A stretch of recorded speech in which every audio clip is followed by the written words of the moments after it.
Good morning, everyone. Today, we're starting in on the short story for this quarter. I, last quarter, kind of inadvertently started doing a short story. I was inspired by an estate in Salisbury called Leadenhall. I've gotten a lot of really lovely comments from people who went to that school. Like when it was a school, Leadenhall used to function as a school, and so that's been really cool, really cool to hear about. But anyway, I decided after doing that one that I wanted to do a short story every quarter this year just to see how it goes. That's kind of my new goal that I set like in March. Part of that was because I already had an idea for my next short story, which is the one we're going to start working on today. Kind of like Leadenhall, with this one I'm starting out with a setting of sorts. And I have a setting and I have a vibe and I know kind of what I want to do with the story. And that's kind of all I have. So let's talk about it, right? Because I gotta figure out what I'm doing. My idea is of a tea shop. I know, surprising from me. But I had this idea of a tea shop, but I didn't want it to be like, okay, so instead of going into this tea shop and you're like, I want a Darjeeling, that's not what you do. Instead, you order your tea based off of something that you are struggling with. You know, something emotionally that you're struggling with, something physically that you're struggling with. You go in and you say that, and then they prepare you a tea to help with your problem. And during the time that you are drinking your tea, your problem is way lessened to kind of not present for you.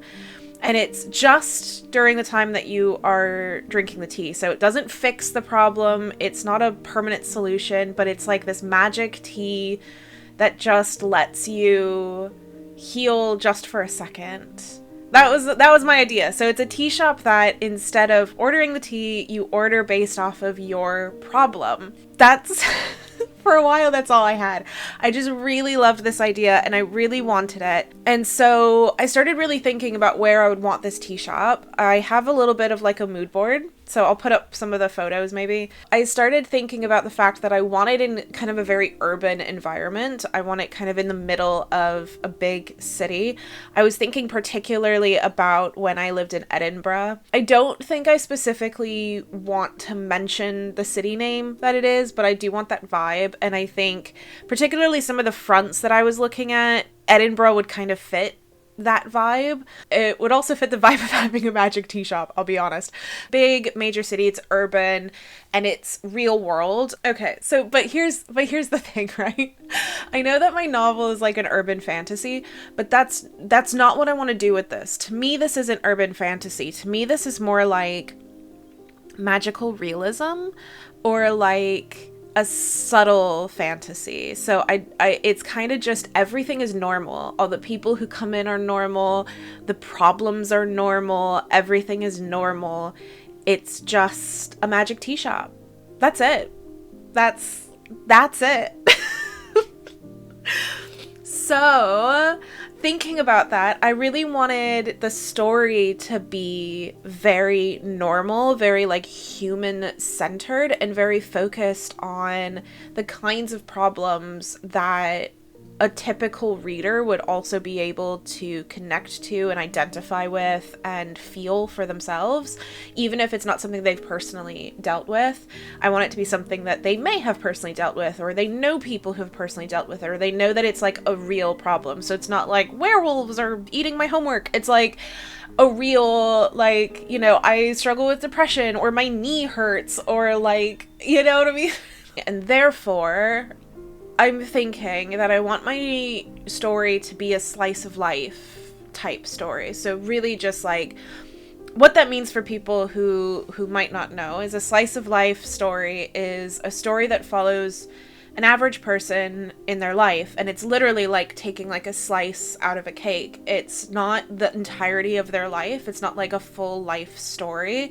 It's not a full biography, and it might not have a conclusive beginning or a conclusive end. Like it doesn't fully wrap everything up because the life isn't over. It's more of just like a moment that they are experiencing. And this is something that I really wanted to focus on because I think that helps to make the setting feel much more typical, despite the fact that it's a magic tea shop.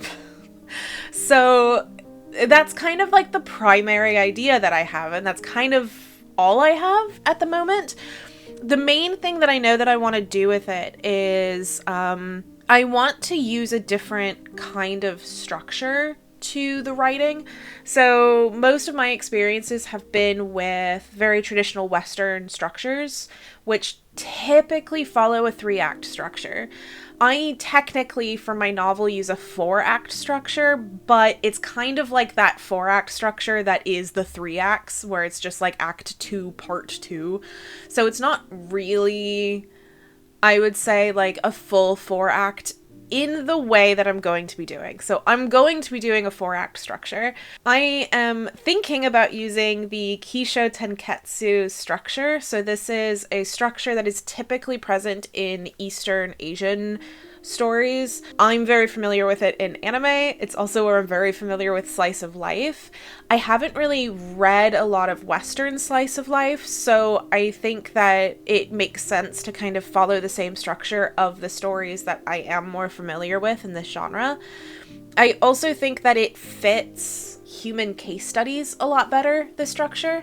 Kishotenketsu is based on a 4-act structure where you have Ki as the intro, Act 2 is the development, so the story is progressing. It climaxes to what they call a twist, and then it concludes.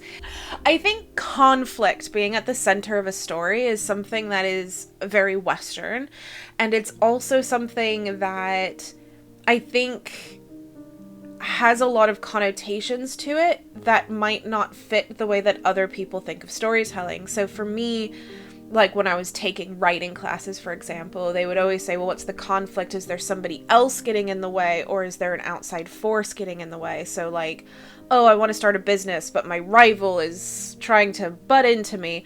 Or is it like the government is trying to butt into me? But I think that one of the things that can also happen is that I'm just starting a business, and that can be tension. And that can have drama to it that isn't necessarily tied to direct conflict. It still is just something that is happening, that is important, that is changing. With the idea of the twist at the 10, this is another thing that I think the English translation can sometimes get weird. Twist, particularly when you're talking about a plot device, makes it feel like it's like this big earth-shattering, everything that you thought is different type of moment. You know, if you think about like the most famous twist to a plot of, The Sixth Sense, of he was dead the whole time, that is a complete change of revelation. It's a huge twist. It makes you see the story in a completely different way. And I don't necessarily think that that's what is required of a twist in this plot. It simply means that it can be about a new perspective or a new understanding or reinterpretation of your own self. It doesn't necessarily need to be like a earth-shattering revelation to the plot. It can be a revelation to yourself as the character that makes you suddenly see things that are going on in a slightly different way. And I think because of that, it helps to really focus on character. And I think this plot structure will help to really explore and elevate the mundane, which is what I want to do in a slice of life. I want to take something that is inherently normal and everyday and mundane, but I want to make it interesting and compelling and something that you can connect to. And so I think this structure will really help with that. It's also going to be my first time really thinking about it in this way, so that might help. It'll be my first time doing a slice of life story, so there's a little bit of newness, which is what I wanted from when I was going to be doing these short stories. I wanted things that were new. I wanted to push myself to do stuff that I hadn't ever done before because, why else do it? So in our magic tea shop story, we have a setting, the magic tea shop. We have a structure that we want to put the story in, and that's it. That's it. That's all I have. I don't have any characters. I don't have any ideas of like what I want a conflict to be. There was a part of me that thought about telling it from the point of view of the person who worked there, where you get those little like glimpses of someone's life as they come in and out. But I think it'll be severely limiting to keep it to that. I kind of want this tea shop to be present and important and kind of the main focal point of the narrative, but it doesn't necessarily have to be like the narrator. It doesn't have to be the main character associated with it, especially because I feel like if I'm gonna do like the owner or the person who's making the teas, then I have to like explain the magic tea shop, and I don't want to do that. I just want it to exist. I just want this tea shop to like be in the world, and that's all that it is. Like, I don't have to explain anything else to you. It's just there, accept it. That's kind of what I want. I have no character ideas, no plot ideas. I just have genre and a location that I think might be important. That's it. And vibes. I kind of want this kind of comfy vibe that I'm showing in like this mood board. I want that to be kind of the vibes of the story. I want it to be kind of healing like the tea.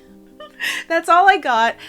The problem with me and writing is I have aphantasia. I don't imagine visually. I've talked about this a couple of times before.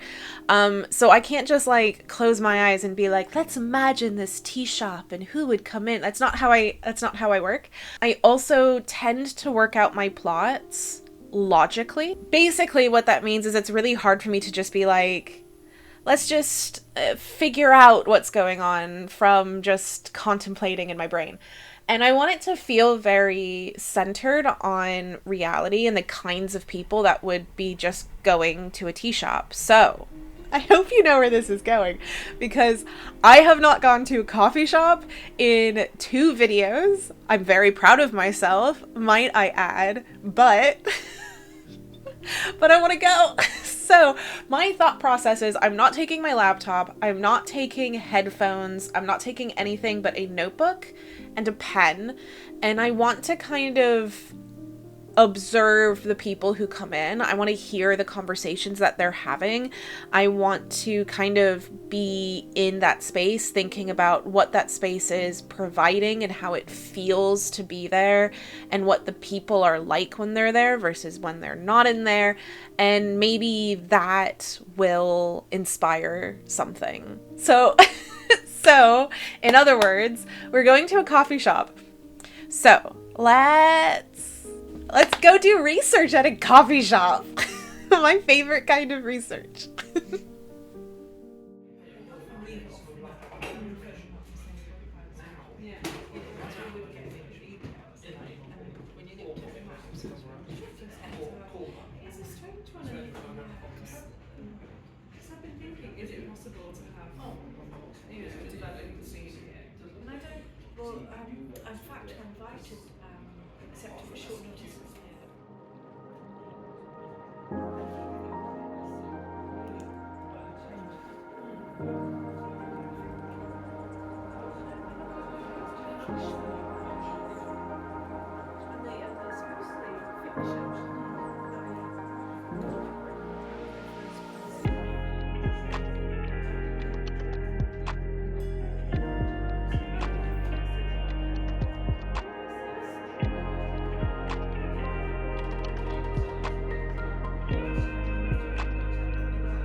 And we had one of our, one of my friends on the door collecting the money, so we didn't go into the boat too or anything like that. Then eventually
that that did not go as well as I was hoping.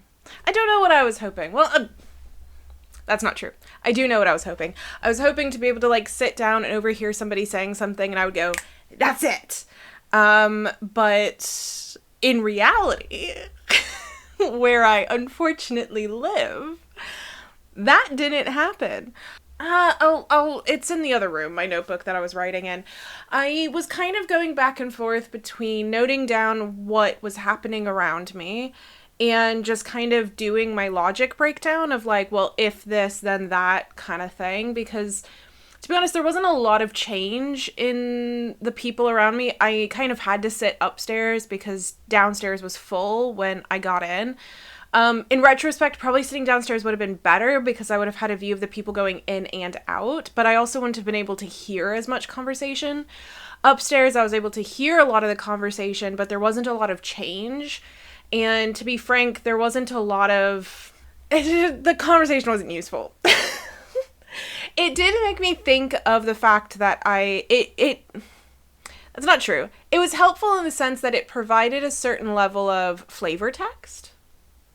So, like, when I do write it, being able to include the kinds of little conversations that would really be existing, but I don't think any of those conversations would be the story. So I think that the best way maybe to come at this is not from the perspective of a problem, or what conflict could be present and then working out from there, which is normally how I logic out a plot, is starting with, well, what problems would arise in this given situation, and then kind of working it out from there, but rather thinking about the emotion or the thing that I want it to be centered on. Because if the idea is that somebody walks into the shop and they say, this is what I'm struggling with right now, and they get a tea based off of that, then that should be what I'm centered on. What are they ordering? Like, maybe that's where I should be starting from, is what is the emotion or the human aspect that I want to explore. And then we can figure out what that looks like and how that manifests for this individual person, and then who this person is, right? All right, I think what I'm going to do for at least maybe another like hour and a bit is just put something dumb on TV. I have many to choose from, but put something dumb on TV and sit down with my notebook still and try to maybe work out a few things logically from the emotion perspective. Yeah?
Okay.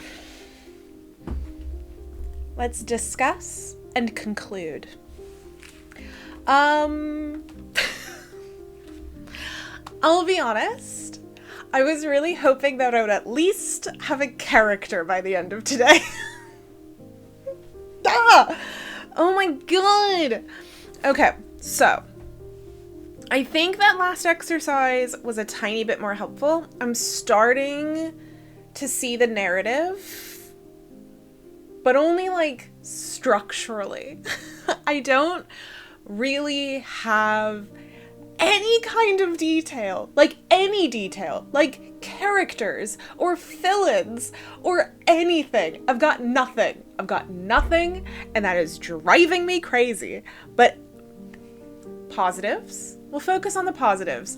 I think that last exercise, where I focused a lot more on the emotion that I want to explore, was a lot more helpful. So I realized some of the things that I know for sure I don't want to touch, and some of the ones that I might want to. Like, for example, I think thinking about longing or yearning might not quite be what I want to approach. I was thinking about hesitation, because that's a really interesting one that you don't really hear about as often. It's not like as common of a discussion point as, say, like grief or depression might be. But I don't really know how I would approach that. I didn't really have anything more to say. I think the only other thing that I might want to think about is something else to focus in on other than emotion that's still a very human-centered thing. I think I'm very caught up in emotion exploration because that's an easy, like, one-word thing to, like, focus my brain. But that's not the limit of a universal human experience. And it could be something else that I want to focus on, or something else that I want to explore that is a fundamentally human experience. But I haven't really thought about that side yet. I think I'm at the point right now where I just need time to mull it over. I just need time to have it working itself out in the back of my brain and see if something works itself loose. I want to really explore his temporality, you know, the this too shall passness of it all, because the healing in the tea shop is temporary, it's momentary. I don't know. I think the problem is that this idea has me like thinking too deep, but also too surface. And one of my favorite things about slice of life is when it explores something very innately complicated and yet so fundamentally understandable and human. Because humans are complicated. We're weird and complex and nuanced and weird. I don't know. I think I need space. Oh, this was a failure of a first part. Oh, I think I need to think about it. I have a lot of ideas written down in my handy dandy notebook. I've got a lot of ideas written down. I have a lot of considerations brewing in my mind, and I need to just think about it. So thanks for being with me. Oh my god, what a non-helpful ending to this. I will come up with something. And we will probably finalize, hopefully we'll have an actual idea by the end of our next part of this. Because I think the complicated thing right now is I actually know how I want the story to progress, but I don't have a story. Is that weird? Does anyone else have that? Tell me in the comments if you have ever dealt with this, of like knowing the beats of the story you want without having a story. I'm too weird. Maybe I should make my character have like writer's block and they are struggling with this and that's just what it is. That's too meta. We're not doing that. I'll figure it out and I will return to you next time. However, it is going to be quite a while before I'm able to come back to this. I don't know how long it'll be for you. I should just end this vlog. I should end my own suffering. Tell you what, I'm probably going to be packing up my house and I'm going to be putting boxes in, like, on top of boxes, and something's going to hit me and I'm not going to have my notebook because it's going to be in a damn box. That's what's going to happen. I'm telling you now. I'm calling it now. I will inform you as to whether or not that happened. Okay. Sorry. We're done. We're ending it. We're finishing. Thanks for being with me. Today was an interesting writing day, and let me know if it reflects any of your experiences with writing days, particularly at the beginning of a project. Oh my god, this was a mess. I'll see you next time. Bye.